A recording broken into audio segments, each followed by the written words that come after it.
So നമുക്ക് നോക്കാനുള്ളത് second മൊഡ്യൂളിലെ ഫസ്റ്റ് ഹാഫ് പോർഷൻസ് ആയിട്ടുള്ള quality of service in ad hoc wireless networks എന്നുള്ളതാണ്. സോ എന്താണ് quality of service? It is a performance level of a service offered by the network to user. The goal of quality of service provisioning is to achieve a more deterministic network behavior so that information carried by the network can be better delivered and network resources can be better utilized. So ഒരു quality of service, ഇതിൻ്റെ എന്താണ് quality of service? It's a performance level of a service offered by the network to user. യൂസറിന് ആ ഒരു network offer ചെയ്യുന്ന സർവീസിൻ്റെ performance level, അതാണ് quality of service QoS എന്ന് പറയുന്നത്. സോ ഇതിൻ്റെ ഗോൾ എന്ന് പറയുന്നത് എന്താണ്? നമുക്ക് കുറച്ചും കൂടി ഡിറ്റർമിനിസ്റ്റിക് ആയിട്ടുള്ളൊരു നെറ്റ്വർക്ക് ബിഹേവിയർ അച്ചീവ് ചെയ്യുക. അങ്ങനെ ചെയ്യുന്നത് വഴി എന്താണ്? The information carried by the network can be better delivered and network resources can be better utilised. So, a network or a service provider can offer different kinds of services to the users. ഒരു നെറ്റ്വർക്കിന് അല്ലെങ്കിൽ ഒരു service പ്രൊവൈഡറിന് യൂസേഴ്സിന് പല രീതിയിലുള്ള services provide ചെയ്യാനായിട്ട് പറ്റും. Here a service can be characterized by a set of measurable pre specified service requirements. So ഒരു service characterize ചെയ്യുന്നത് അതിൻ്റെ set of measurable pre specified service requirements use ചെയ്തിട്ടാണ്. ഏതൊക്കെയാണത്? Minimum bandwidth, maximum delay variance, അതിനെയാണ് നമ്മൾ jitter എന്ന് പറയുന്നത്, and maximum packet loss rate. So ഈ കാര്യങ്ങളൊക്കെ നോക്കിയിട്ടാണ് എന്ത് ചെയ്യുന്നത്, ഒരു സർവീസ് നമ്മൾ എന്ത് ചെയ്യുന്നത്, അതിൻ്റെ ക്യാരക്ടറൈസ്ഡ് ചെയ്യുന്നത് ഈ വക കാര്യങ്ങളൊക്കെ നോക്കിയിട്ടാണ്. So after accepting a service request from the user. So യൂസറുടെ കയ്യിൽ നിന്ന് ഒരു സർവീസ് റിക്വസ്റ്റ് ഒരു നെറ്റ്വർക്ക് അക്സെപ്റ്റ് ചെയ്ത് കഴിഞ്ഞാൽ that network has to ensure that the service requirements of the user's flow are met. So ആ യൂസർക്ക് ആവശ്യമായിട്ടുള്ള സർവീസ് റിക്വയർമെൻറ്റ്സ് ഒക്കെ ഈ ഒരു നെറ്റ്വർക്കിൽ ഉണ്ടോ എന്നുള്ളത് എൻഷുർ ചെയ്യണം. As per the agreement through out the duration of the flow. ആ ഒരു സോഴ്സിൽ നിന്ന് ഡെസ്റ്റിനേഷനിലേക്ക് പാക്കറ്റ് സ്ട്രീം എത്തുന്നത് വരെ ത്രൂ ഔട്ട് ദ കമ്മ്യൂണിക്കേഷൻ ഈ ഒരു എന്താ പറയുക, ആവശ്യമായിട്ടുള്ള യൂസറിന് ആവശ്യമായിട്ടുള്ള എല്ലാ റിക്വയർമെൻറ്റ്സും ആ ഒരു നെറ്റ്വർക്കിൽ എൻഷുർ ചെയ്യുന്നുണ്ടോ എന്നുള്ളത് എന്ത് ചെയ്യണം, നമ്മൾ യൂസറുടെ നിന്ന് ഒരു റിക്വസ്റ്റ് കിട്ടിക്കഴിഞ്ഞ് കഴിഞ്ഞാൽ ആ ഒരു നെറ്റ്വർക്ക് അത് നോക്കണം. In other words, the network has to provide a set of services guarantees while transporting a flow.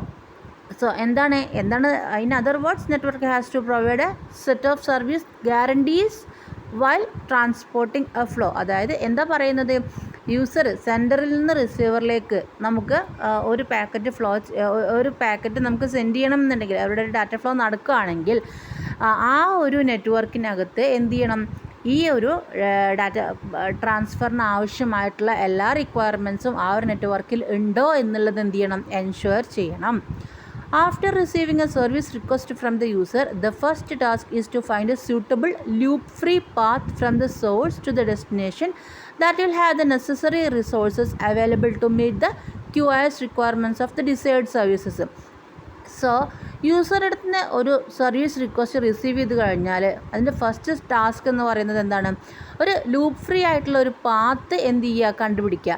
From source to the destination. അതിനകത്ത് എന്താണ്, ഈ ഒരു അവിടെ ആവശ്യമായിട്ടുള്ള സർവീസ് എന്താണോ ആ സർവീസിൻ്റെ എല്ലാ റിക്വയർമെൻറ്റ്സും മീറ്റ് ചെയ്യുന്ന രീതിയിലുള്ള ഒരു ലൂപ്പ് ഫ്രീ പാത്ത് അവിടെ കണ്ടുപിടിക്കണം. This process is known as QoS routing. അതിനെയാണ് നമ്മൾ എന്ത് പറയുന്നത്, QoS റൗട്ടിംഗ് എന്ന് പറയുന്നത്. After finding a suitable path, a resource reservation protocol is employed to reserve necessary resources along that path. അങ്ങനെ നമ്മൾ എന്ത് ചെയ്യുന്നു, QoS റൗട്ടിംഗ് ചെയ്ത് കഴിയുമ്പോൾ നമുക്ക് നെസസറി ലൂപ്പ് ഫ്രീ ആയിട്ടുള്ള ഒരു പാത്ത് നമുക്ക് കിട്ടുന്നു. അങ്ങനെ ഒരു സ്യൂട്ടബിൾ പാത്ത് നമുക്ക് കണ്ടുപിടിച്ചതിന് ശേഷം resource reservation protocol is employed to reserve necessary resources along that path. So ആ പാത്തിലൂടെയുള്ള നെസസറി റിസോഴ്സസ് റിസർവ് ചെയ്യാനായിട്ടുള്ള റിസർവേഷൻ പ്രോട്ടോകോൾ എന്ത് ചെയ്യുന്നു, അവിടെ എംപ്ലോയ് ചെയ്യുന്നു. QoS guarantees can be provided only with appropriate resource reservation techniques. So QoSനകത്ത് എന്ത് ചെയ്യുന്നു, appropriate resource reservation techniques provide ചെയ്യുന്നു എന്നുള്ളത് QoS ഗ്യാരണ്ടി ചെയ്യുന്നു. ഓക്കെ, ഇനിയിപ്പോൾ നമ്മൾ ഒരു എക്സാമ്പിൾ നോക്കുകയാണ്. Consider the network shown in figure 10.1. ഇതാണ് നമ്മൾ 10.1 എന്ന് പറയുന്ന ഒരു ഫിഗർ. സോ ഇതിനകത്ത് എന്താണ്, കുറേ നോഡ്സ് ഉണ്ട് അല്ലേ, കുറേ നോഡ്സ് ഉണ്ട്, ABCDEFG അല്ലേ, ഇത്രയും നോഡ്സ് കാണിക്കുന്നുണ്ട്. സോ ഈ ഒരു ഫിഗർ ഒന്ന് ഓർത്ത് വെക്കാം. ദെൻ എന്താണ് ഇതിനകത്ത് the attributes of each link are shown in A tuple BWD. ഒരു ടപ്പിളിനകത്ത് എന്തൊക്കെയാണ് ഈ BWയും Dയും? BW എന്ന് പറയുന്നത് available band width in MBPS and delay, D എന്ന് പറയുന്നത് ഡിലേ ആണ്, delay in milli seconds. So നമുക്കിവിടെ കാണാനായിട്ട് പറ്റും ഈ ഓരോ നോഡ്സിനെയും കണക്ട് ചെയ്തിട്ട് നമുക്കൊരു ടപ്പിൾ ഉണ്ടല്ലോ. ഇപ്പോൾ സപ്പോസ് AB ഇതിനെ രണ്ടിനും കണക്ട് ചെയ്തിട്ട് ഒരു ടപ്പിൾ നമുക്ക് കാണാം 3,5 എന്ന് പറയുന്നത്. സോ അത് ബാൻഡ് വിഡ്ത്തും ഡിലേയുമാണ് കാണിച്ചിട്ടുള്ളത്. Bandwidth in MBPS and delay in milliseconds അതാണ് അവിടെ കാണിച്ചിട്ടുള്ളത്. ഓരോ പാത്തിലും ഒരു ടപ്പിൾ വെച്ചിട്ട് റെപ്രസെൻറ്റ് ചെയ്തിട്ടുള്ളത് ബാൻഡ് വിഡ്ത്തും ആ ഒരു നോഡിൽ നിന്ന് അതിൻ്റെ നെക്സ്റ്റ് നോഡിലേക്ക്, അതായത് A to B. നമ്മളിവിടെ പർട്ടിക്കുലർലി നമ്മൾ എടുക്കുകയാണെങ്കിൽ എയും ബിയും, എന്ന് ബിയിലേക്കുള്ള ബാൻഡ് വിഡ്ത്ത് 3യും അതിൻ്റെ ഡിലേ എന്ന് പറയുന്നത് 5 മില്ലി സെക്കൻഡ്സും ആണ്. സോ അങ്ങനെയാണ് ഓരോ എന്താ പറയുക നോഡ്സിൻ്റെ ഇടയിലുള്ള ബാൻഡ് വിഡ്ത്തും അതിൻ്റെ ഡിലേയും ആണ് കാണിച്ചിട്ടുള്ളത്. Okay. Then suppose a packet flow from node B to node G requires a bandwidth guarantee of 4 Mbps. So ഇനി നമുക്ക് നോക്കാനുള്ളത്, നമുക്കൊരു പാക്കറ്റിന് ബിയിൽ നിന്ന് ജിയിലേക്ക് ഡാറ്റ പാക്കറ്റ് നമുക്ക് എന്ത് ചെയ്യാനുണ്ട്, ട്രാൻസ്ഫർ ചെയ്യാനുണ്ട്. സോ അവിടെ നമുക്ക് 4 Mbps വേണമെന്നാണ്, ബാൻഡ് വിഡ്ത്തിൻ്റെ 4 Mbps 4 Mbps ബാൻഡ് വിഡ്ത്താണ് നമുക്ക് എന്ത് ചെയ്യേണ്ടത്, ആ ഒരു പാക്കറ്റ് ഫ്ലോക്ക് ആവശ്യമായിട്ട് വരുന്നത്. ഫിഗർ നോക്കിക്കേ, B to G ആണ് എന്ത് ചെയ്യേണ്ടത്, പാക്കറ്റ് നമുക്ക് ട്രാൻസ്ഫർ ചെയ്യേണ്ടത്. ആവശ്യമായിട്ടുള്ള ബാൻഡ് വിഡ്ത്ത് എന്ന് പറയുന്നത് 4 ആണ്. Okay. Through out the chapter the term node and station are used interchangeably. QoS routing searches for a path that has sufficient bandwidth to meet the bandwidth requirement of the flow. അപ്പോൾ ഈ QoS റൗട്ടിങ് നമ്മൾ first ഇപ്പം നമുക്ക് എന്താ വേണ്ടത്, B to G ഒരു data packet send ചെയ്യണം. നമ്മൾ എന്ത് ചെയ്യുന്നു, QoS റൗട്ടിങ്ങിനകത്ത് QoS റൗട്ടിങ് എന്ത് ചെയ്യുന്നു, QoS റൗട്ടിംഗ് ആണ് ഫസ്റ്റ് ചെയ്യുക അല്ലേ. ഫസ്റ്റ് എന്താണ് QoS റൗട്ടിങ് ചെയ്ത് കഴിഞ്ഞാൽ നമുക്ക് എന്താ കിട്ടുക, അതിനകത്ത് സഫിഷ്യൻറ്റ് ബാൻഡ് വിഡ്ത്ത് മീറ്റ് ചെയ്യുന്ന രീതിയിലുള്ളത്, അതായത് നമ്മളെ ഡാറ്റ ഫ്ലോക്ക് ആവശ്യമായിട്ടുള്ള ബാൻഡ് വിഡ്ത്ത് ഏതാണോ അത് മീറ്റ് ചെയ്യുന്ന നമ്മളെ റിക്വയർമെൻറ്റിനനുസരിച്ചിട്ടുള്ള ഒരു പാത്ത് എന്ത് ചെയ്യുന്നു, QoS റൗട്ടിംഗ് വഴി നമുക്ക് കിട്ടുന്നു. അപ്പോൾ എങ്ങനെയാണ് അത് കിട്ടുന്നത്, നമുക്ക് അവിടെ അവൈലബിൾ ആയിട്ടുള്ള എല്ലാ പാത്തും B to G അവൈലബിൾ ആയിട്ടുള്ള എല്ലാ പാത്തും നമ്മൾ നോക്കും. അതാണ് ഈ ഒരു ടേബിളിനകത്ത് കൊടുത്തിട്ടുള്ളത്. B to G നമുക്ക് എങ്ങനെയൊക്കെ പോവാം, ആദ്യം B to E to G അങ്ങനെ പോവാം അല്ലേ. B to E to G അവിടെ എത്ര ഹോപ്പ് കൗണ്ട് വരുന്നത്, ആദ്യം B to E 1, then E to G 1 അല്ലേ, അപ്പോൾ ഹോപ്പ് കൗണ്ട് 2 വരുന്നുണ്ട്. Then end to end bandwidth എത്രയാണ് ബാൻഡ് വിഡ്ത്ത് വരുന്നത്, 2 അല്ലേ. End to end bandwidth എന്ന് പറയുന്നത് മിനിമം ആണ് വരുന്നത്, അതിലുള്ള minimum. So end to end bandwidth എന്ന് പറയുന്നത് ഈ രണ്ട് B to E ഉള്ളതിൽ 2ഉം ദെൻ E to G വരുമ്പം 3യും ആണ് അല്ലേ. അപ്പോൾ അതിൽ മിനിമം ആണ് വരുന്നത്. സോ നമുക്ക് എത്ര വരുന്നത്, 2. അപ്പോൾ end to end bandwidth നമുക്ക് 2 എന്ന് കിട്ടി. Then end to end delay എന്ന് പറയുന്നത് B to Eയും E to G വരെയുള്ള ടോട്ടൽ ഡിലേ ആണ്. സോ B to E വരെ നമുക്ക് 4 മില്ലി സെക്കൻഡ്സും E to G വരെ നമുക്ക് 5 മില്ലി സെക്കൻഡ്സും വരുന്നുണ്ട്. സോ ടോട്ടൽ 9 ആണ് വരുന്നത് അല്ലേ. ദെൻ അടുത്ത ഒരു പാത്ത് എന്ന് പറയുന്നത് B to E, E to F, F to G അങ്ങനെ വരുന്നുണ്ട്. B to E, E to F, F to G. So ഇതിലെ ഹോപ്പ് കൗണ്ട് എന്ന് പറയുന്നത് 3 ആണ് അല്ലേ. ഹോപ്പ് കൗണ്ട് ആദ്യം B to E, then E to F, then F to G. അപ്പോൾ hop count വരുന്നത് എത്രയാണ്, 3 ആണ്. End to end bandwidth ഏതൊക്കെയാണ് ഇവിടെ വരുന്ന ബാൻഡ് വിഡ്ത്തുകൾ, 2 വരുന്നുണ്ട്, 4 വരുന്നുണ്ട്, 4 വരുന്നുണ്ട്. സോ അതിലെ മിനിമം ബാൻഡ് വിഡ്ത്ത് എന്ന് പറയുന്നത് എത്രയാണ്, 2. Then end to end delay എന്ന് പറയുന്നത് total delay, B to delay എത്രയാണ് വരുന്നത്, 4. ദെൻ E to F വരുന്നത് 3. അപ്പോൾ 4 + 3 എന്ന് പറയുമ്പം 7. ദെൻ F to G എന്ന് പറയുമ്പം അഗെയിൻ ഒരു 4 കൂടെ വരും, 7 + 4 എന്ന് പറയുമ്പം 11. അങ്ങനെയാണ് ഈ ഒരു ടേബിൾ കംപ്ലീറ്റ് ചെയ്തിട്ടുള്ളത്. അതായത് B to G അവൈലബിൾ ആയിട്ടുള്ള എല്ലാ പാത്തും നമ്മൾ എന്ത് ചെയ്തു, കൊടുത്തു. ഓക്കെ. ഇനി എല്ലാ പാത്തും നമ്മൾ കൊടുത്തു. QoS routing selects path 3 because out of the available paths path 3 alone meets the bandwidth constraint of 4 Mbps for the flow. ഇപ്പോൾ ഇതിനകത്ത് നമുക്ക് ഇവിടെ നമ്മുടെ ഈ ഒരു ഡാറ്റ ട്രാൻസ്ഫറിന് ആവശ്യമായിട്ടുള്ളത് ഒരേ ഒരു കാര്യമാണ്, റിക്വയർമെൻറ്റ് എന്ന് പറയുന്നത് ബാൻഡ് വിഡ്ത്ത് 4 ആയിരിക്കണം. സോ ഇതിൽ ബാൻഡ് വിഡ്ത്ത് 4 ആയിട്ടുള്ളത് പാത്ത് 3ക്ക് മാത്രമാണ് അല്ലേ. നമ്പർ 3 എന്ന് പറയുന്ന ആ ഒരു നമ്പർ 3ക്ക് മാത്രമാണ് ബാൻഡ് വിഡ്ത്ത് 4 ആയിട്ട് നമുക്ക് കാണാൻ പറ്റുന്നുള്ളൂ. ബാക്കിയെല്ലാം 2ഉം 3ഉം ഒക്കെയാണ് വരുന്നത്. അപ്പോൾ നമുക്ക് അവൈലബിൾ ആയിട്ടുള്ള അല്ലെങ്കിൽ QoS റൗട്ടിങ് ചെയ്ത് കഴിയുമ്പോൾ നമുക്ക് കിട്ടുന്ന പാത്ത് എന്ന് പറയുന്നത് തേർഡ് പാത്തായിരിക്കും. അതായത് B to C, C to F, F to G എന്ന് പറയുന്ന പാത്തായിരിക്കും. Okay. The end-to-end bandwidth of a path is equal to the bandwidth of the bottleneck link, that is the link having minimum bandwidth among all the links of a path. അത് നമ്മൾ പറഞ്ഞു അല്ലേ, end-to-end bandwidth എന്ന് പറയുന്നത് ആ ഒരു ഫ്ലോയിലുള്ള minimum bandwidth ഏതാണോ അതാണ് നമ്മളുടെ end-to-end bandwidth എന്ന് പറയുന്നത്. end-to-end delay of a path എന്ന് പറയുന്നത് എന്താണ്? Sum of all the delays of the link. ആ ഒരു പാത്തിലുള്ള എല്ലാ ലിങ്കിൻ്റെയും ഡിലേ നമ്മൾ കൂട്ടിയിട്ട് വരുന്നതാണ് ടോട്ടൽ ഡിലേ എന്ന് പറയുന്നത്. സോ പാത്ത് 3 എന്ന് പറയുന്നത് that is not optimal in terms of hop count or end-to-end delay പാരാമീറ്റേഴ്സും. അതായത് ഇപ്പം നമ്മളെപ്പോഴും ഹോപ്പ് കൗണ്ട് കുറവുള്ളത് നോക്കാറുണ്ട്. ഹോപ്പ് കൗണ്ട് കുറവുള്ളത് വെച്ച് നോക്കുകയാണെങ്കിൽ നമുക്ക് ഫസ്റ്റ് പാത്താണ് നമ്മൾ സെലക്ട് ചെയ്യേണ്ടത് അല്ലേ. പക്ഷേ അവിടെ നമ്മൾ റിക്വയർമെൻ്റ് ആയിട്ടുള്ള band width 4 Mbps band width നമുക്ക് അവിടെ കിട്ടുന്നില്ല. അതുപോലെ തന്നെ ഡിലേ നമുക്ക് എപ്പോഴും കുറവാണ് വരേണ്ടത്. ഡിലേയുടെ കേസ് നോക്കുകയാണെങ്കിൽ നമുക്ക് ഫസ്റ്റ് പാത്താണ് നമ്മൾ സെലക്ട് ചെയ്യേണ്ടത്. പക്ഷേ നമ്മുടെ റിക്വയർമെൻറ്റ് എന്ന് പറയുന്നത് ബാൻഡ് വിഡ്ത്ത് 4 ആവണം എന്നുള്ളതാണ്. അപ്പം നമുക്ക് ഡിലേയും അതേപോലെ തന്നെ ഹോപ്പ് കൗണ്ടിനും അവിടെ സെക്കൻഡ് പ്രയോറിറ്റിയാണ് വരുന്നത്. നമ്മുടെ ഫസ്റ്റ് പ്രയോറിറ്റി എന്ന് പറയുന്നത് നമ്മളെ റിക്വയർമെൻ്റ് ആയിട്ടുള്ള band width 4 Mbps band width വേണമെന്നുള്ള ആ ഒരു റിക്വയർമെൻ്റാണ്. അതുകൊണ്ടാണ് നമ്മൾ എന്ത് ചെയ്തത്, തേർഡ് പാത്തിനെ നമ്മൾ കൺസിഡർ ചെയ്തത്. Okay. Then hence QoS routing has select a suitable path that meets the QoS constraints specified in the service request made by the user. QoS routing has been described in detail ആയിട്ട് ഈ ഒരു ചാപ്റ്ററിൽ പറയുന്നുണ്ട്. നമുക്കിപ്പം ഒരു introduction പോലെ quality of service എന്താണെന്നുള്ളൊരു ഇൻട്രൊഡക്ഷനാണ് ഇപ്പോൾ നമ്മൾ പറഞ്ഞത്.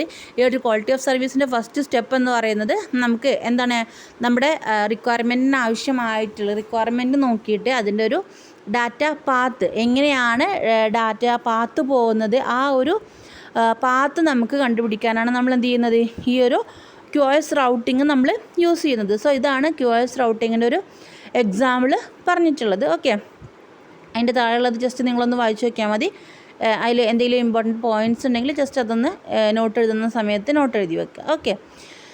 ദെൻ അടുത്തത് real time traffic support in adhoc wireless network. adhoc wireless നെറ്റ്വർക്കിൽ റിയൽ ടൈം ട്രാഫിക് സപ്പോർട്ട് എങ്ങനെയാണെന്നുള്ളതാണ്. Real time applications require mechanisms that guarantee bounded delay and delay jitter.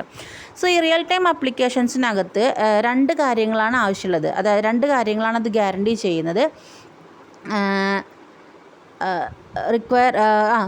Bounded ഡിലേയും delay ജിറ്ററും. The end-to-end delay in packet delivery includes the queuing delay at the source and intermediate nodes, the processing time at the intermediate nodes, and the propagation duration over multiple hops from the source node to the destination.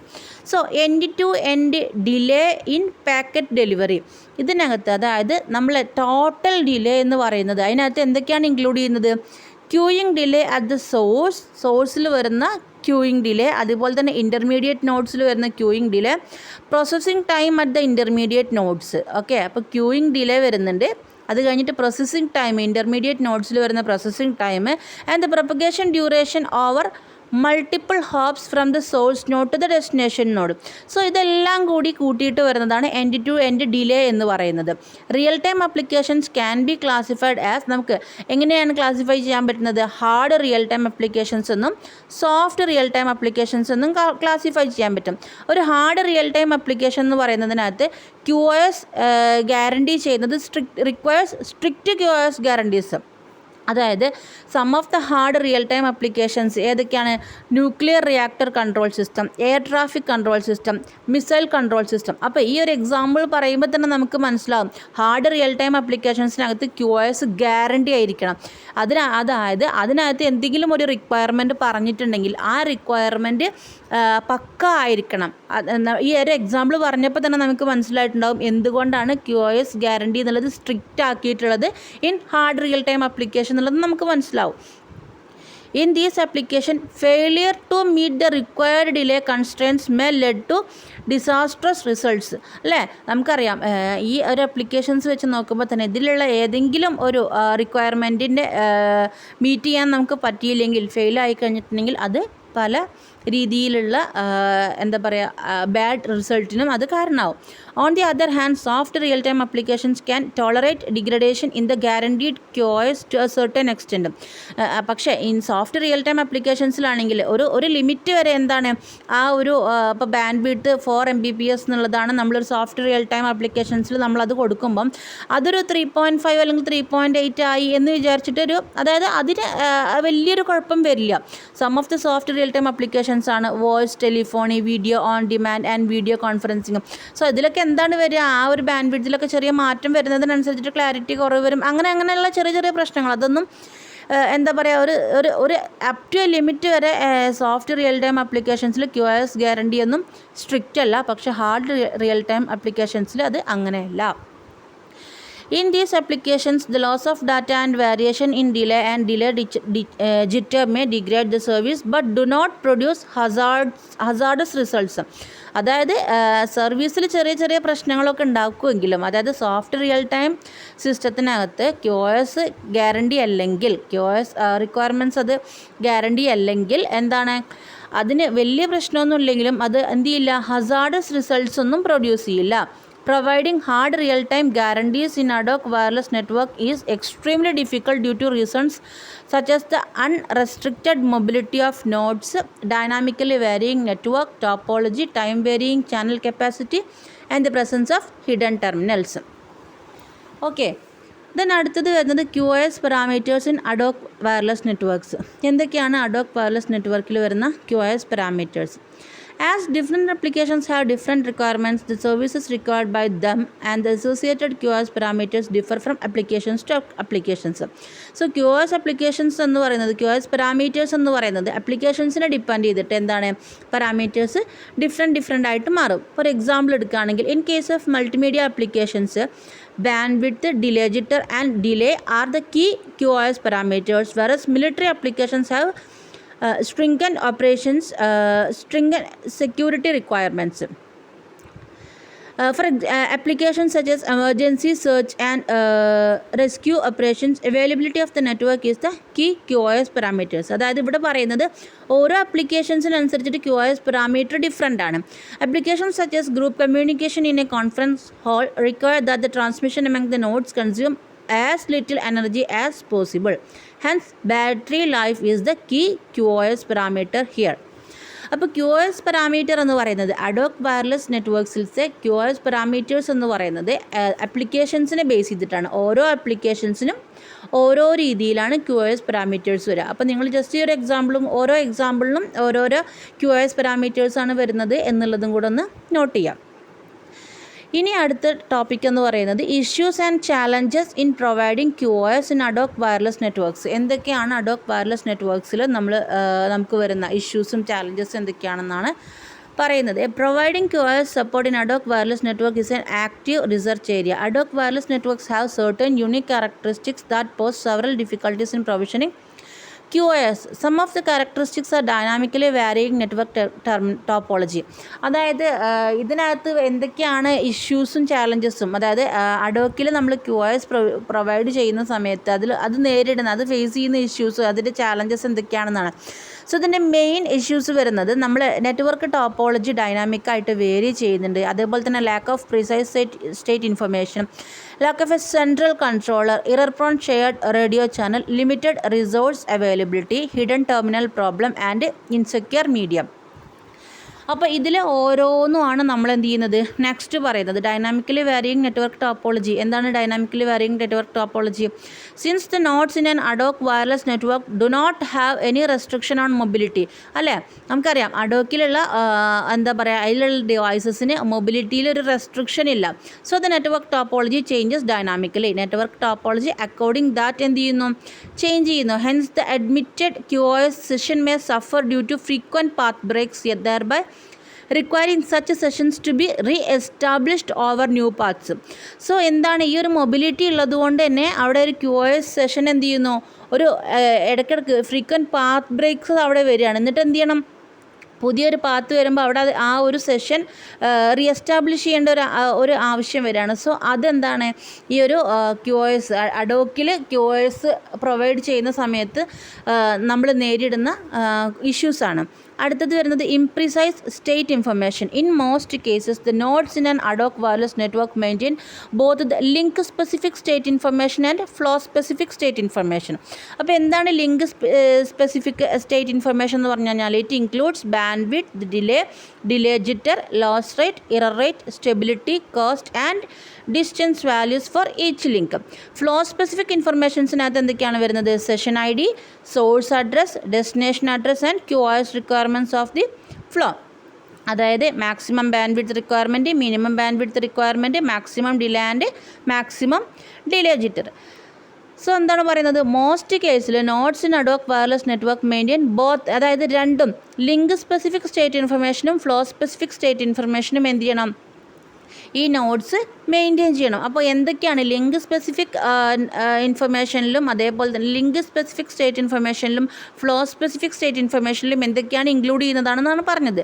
The state information is inherently imprecise due to dynamic changes in network topology and channel ക്യാരക്ടറിസ്റ്റിക്സും. So ഈ ഒരു state ഇൻഫർമേഷനും എന്താണ്? ഈ ഒരു network topology ഇടയ്ക്കിടയ്ക്ക് change ആവുന്നത് കൊണ്ട്, മൊബിലിറ്റിയുടെ കാരണം കൊണ്ട് നെറ്റ്വർക്ക് ടോപ്പോളജി മാറും അല്ലേ?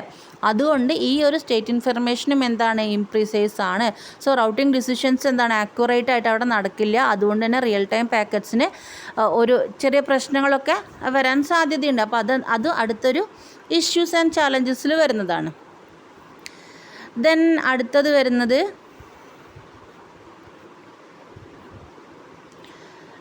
ലാക്ക് ഓഫ് സെൻട്രൽ കോർഡിനേഷൻ ആണ് അടുത്തത് വരുന്നത്. Unlike wireless LANs and cellular networks, ad hoc wireless നെറ്റ്വർക്ക്സിന് എന്താണ്?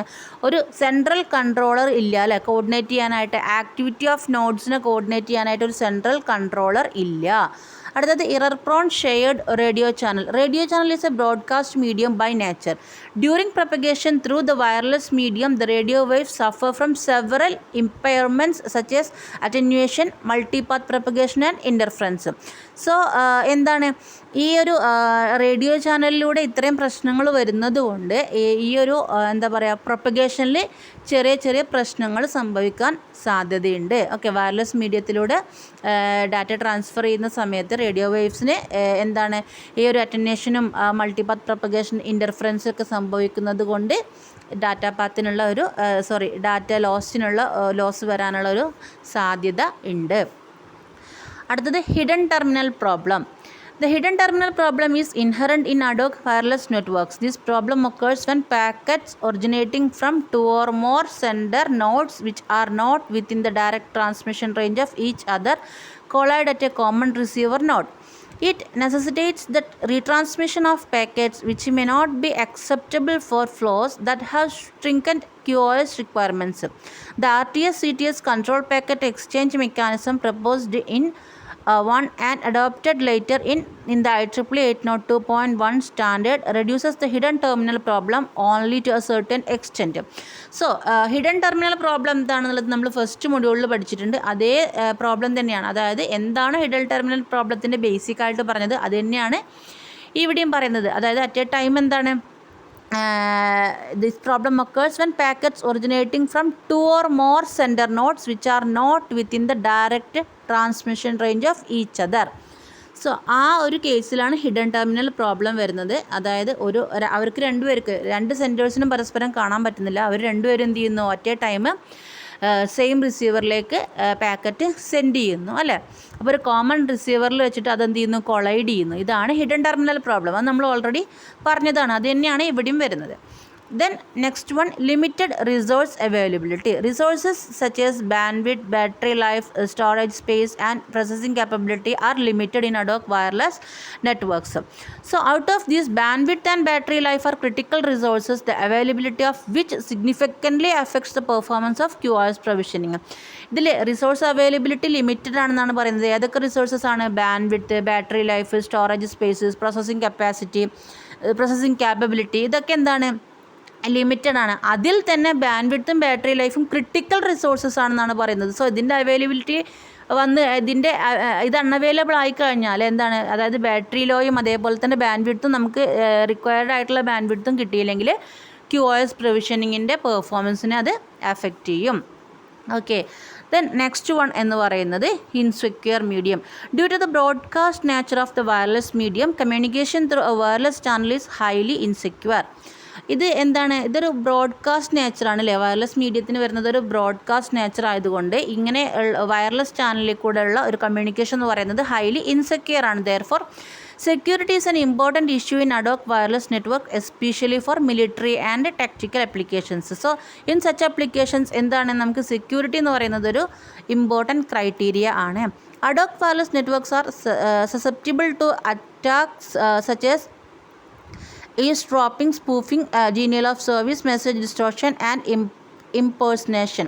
സോ എന്താണ് ഇതൊരു ഇൻസെക്യൂർ മീഡിയ ആയതുകൊണ്ട് തന്നെ പല രീതിയിലുള്ള അറ്റാക്സ് ആ ഒരു വയർലെസ് മീഡിയത്തിലുള്ള ഡാറ്റയ്ക്ക് സംഭവിക്കാം. ഓക്കെ, അപ്പോൾ ഇത്രയാണ് നമ്മൾ ഇഷ്യൂസ് ആൻഡ് ചാലഞ്ചസിൽ പറഞ്ഞത്. ഇനി some of the design choice for providing QoS support are described below. ഇത് രണ്ടും ജസ്റ്റ് ഒന്ന് വായിച്ചു വയ്ക്കാൻ മതി. Hard state versus soft state resource reservation, അതുപോലെ തന്നെ stateful versus stateless approach, then hard QoS versus soft QoS approach. ഇത് just ഒന്ന് വായിച്ച് നോക്കിയിട്ട് ഇമ്പോർട്ടൻ്റ് ആയിട്ടുള്ള പോയിൻറ്റ്സ് ഉണ്ടെങ്കിൽ നോട്ടിലേക്ക് അതൊന്ന് എഴുതിയെടുത്താൽ മതി.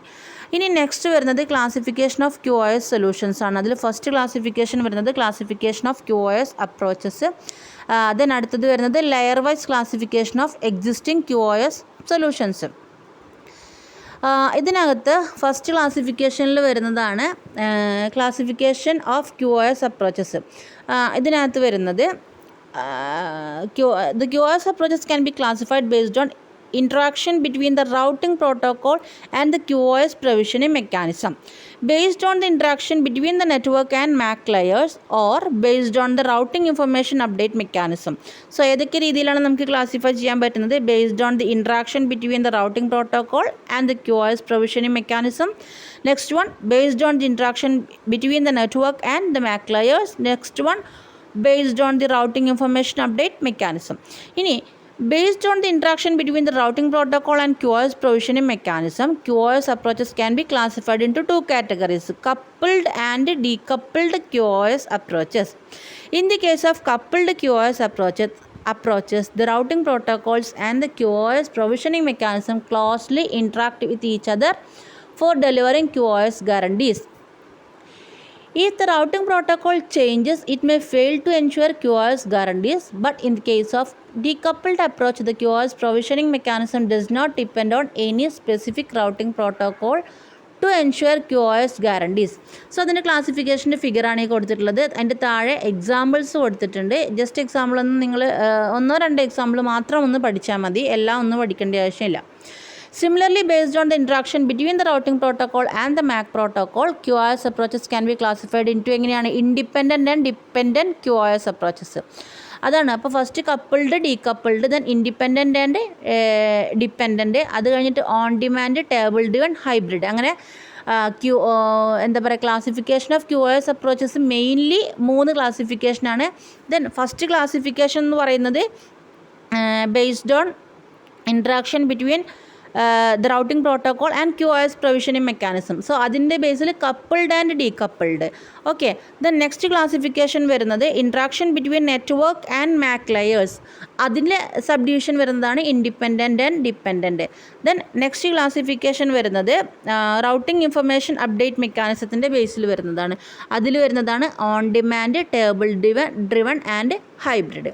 സോ ക്ലാസിഫിക്കേഷൻ ഒന്ന് നോക്കുക. ദെൻ അടുത്തൊരു ക്ലാസിഫിക്കേഷൻ വരുന്നത് ലെയർ വൈസ് ക്ലാസിഫിക്കേഷനാണ്. ലെയർ വൈസ് ക്ലാസിഫിക്കേഷൻ്റെ ഫിഗറാണ് ഈ കൊടുത്തിട്ടുള്ളത്. അതൊന്ന് ജസ്റ്റ് നോക്കുക. ലെയർ വൈസ് ക്ലാസിഫിക്കേഷന് 3 ക്ലാസിഫിക്കേഷനാണ് വരുന്നത്: MAC or DLL solutions, then network layer solutions. Network layer സൊല്യൂഷൻസിന് അഗെയിൻ 3 ക്ലാസിഫിക്കേഷൻ വരുന്നുണ്ട്: on demand, table driven and hybrid. Then മൂന്നാമത്തെ ക്ലാസിഫിക്കേഷൻ വരുന്നത് QoS ഫ്രെയിംവർക്ക്, അതാണ് ക്രോസ് ലെയർ സൊല്യൂഷൻസ്. സോ ഓരോന്നും അതിൻ്റെ എക്സാമ്പിൾസ് ആണ്. ഓക്കെ, ഇനി MAC ലെയർ സൊല്യൂഷൻസ് ആണ് ഇതിനകത്ത് നിങ്ങൾക്ക് ഡീറ്റെയിൽ ആയിട്ട് പഠിക്കാനുള്ളത് കൊടുത്തിട്ടുള്ളത്. ടെക്സ്റ്റ് ബുക്കിനകത്ത് MAC ലെയർ സൊല്യൂഷൻസ് ആണ് കൊടുത്തിട്ടുള്ളത്. സിലബസിൽ MAC ലെയർ സൊല്യൂഷൻസിനെ കുറിച്ചിട്ടൊന്നും പഠിക്കാനായിട്ട് പറഞ്ഞിട്ടൊന്നുമില്ല. നിങ്ങൾ ജസ്റ്റ് അതിൻ്റെ നോട്ട്സ് ഒന്ന് എഴുതി വെച്ചാൽ മതി. ഓക്കെ, പിന്നെ സിലബസിലെ ലാസ്റ്റ് ടോപ്പിക് വരുന്നത് QoS framework four adhoc wireless നെറ്റ്വർക്കാണ്.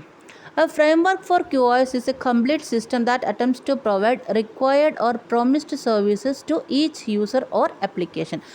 എന്താണ് ഒരു ഫ്രെയിംവർക്ക്? എ ഫ്രെയിംവർക്ക് ഫോർ QoSൻ്റെ ഫ്രെയിംവർക്ക് എന്ന് പറയുന്നത് it is a complete system that attempts to provide required or promised services to each user or application. ആ ഒരു ആപ്ലിക്കേഷന് അല്ലെങ്കിൽ ആ ഒരു യൂസറിന് ആവശ്യമായിട്ടുള്ള അല്ലെങ്കിൽ പ്രോമിസ് ചെയ്തിട്ടുള്ള സർവീസസ് പ്രൊവൈഡ് ചെയ്യാനായിട്ട് അറ്റംപ്റ്റ് ചെയ്യുന്നതാണ് എന്ത് ഒരു ഒരു ഒരു QoS ഫ്രെയിംവർക്ക് ചെയ്യുന്നത്. All components within this system cooperate in providing the required services. The key component of any QoS framework is the QoS service model, which defines the way user requirements are met. The key design issues here is whether to serve users on a per session basis or on a per class basis. അപ്പോൾ ഏതൊക്കെയാണ് ഇതിനകത്ത് വരുന്നത്? Routing protocol, QoS resource reservation, admission control, then packet scheduling. So ഇതാണ് ഫ്രെയിംവർക്കിൽ വരുന്നത്. Routing പ്രോട്ടോക്കോളും അതേപോലെ തന്നെ QoS റിസോഴ്സ് റിസർവേഷൻ സിഗ്നലിങ്ങും അഡ്മിഷൻ കൺട്രോളും പാക്കറ്റ് ഷെഡ്യൂളിങ്ങും. ഓക്കെ, അത് ജസ്റ്റ് നിങ്ങൾ വായിച്ച് നോക്കിയാൽ തന്നെ മനസ്സിലാവും എന്താണ് ഇതിനകത്ത് പറയുന്നത് എന്നുള്ളത്. ദെൻ പിന്നെ കുറച്ച് ഡീറ്റെയിൽ ആയിട്ട് QoS മോഡൽസ് കൊടുത്തിട്ടുണ്ട്. അത് കഴിഞ്ഞിട്ട് QoS models, QoS resource reservation signalling, then INSIGNIA ഇതൊരു QoS ഫ്രെയിംവർക്കാണ്. അതിനെക്കുറിച്ച് ഡീറ്റെയിൽ ആയിട്ട് പറയുന്നുണ്ട്. അതിൻ്റെ തന്നെ ഓരോ ഈ ഇൻസിഗ്നിയ ഇതിൻ്റെ റൗട്ടിംഗ് മോഡലും അതേപോലെ തന്നെ ഇൻബാൻഡ് സിഗ്നലിങ്ങും അഡ്മിഷൻ കൺട്രോളിങ്ങും പാക്കറ്റ് ഫോർവേഡിങ്ങും ഇതിൻ്റെ കീ കമ്പോണൻസ് ആണ് വരുന്നത്. അതൊക്കെ packet scheduling, medium access control, ഇതെല്ലാം ഈ ഒരു ഇൻസിഗ്നിയ എന്ന് പറയുന്ന ഈ ഒരു QoS ഫ്രെയിംവർക്ക് വെച്ചിട്ടാണ് നമ്മൾ എന്ത് ചെയ്യുന്നത്, QoS ഫ്രെയിംവർക്ക് എക്സ്പ്ലെയിൻ ചെയ്യുന്നത്. സോ അത് ഞാൻ നെക്സ്റ്റ് ക്ലാസ്സിലെടുക്കാം. ഇപ്പോൾ നമ്മൾ QoS ഫ്രെയിംവർക്കിൻ്റെ ഒരു ഇൻട്രൊഡക്ഷൻ വരെ എടുത്തു. ഇനി അതിൻ്റെ ബാക്കിയുള്ളത് ഞാൻ നെക്സ്റ്റ് ക്ലാസ്സിലെടുക്കാം. Okay, thank U.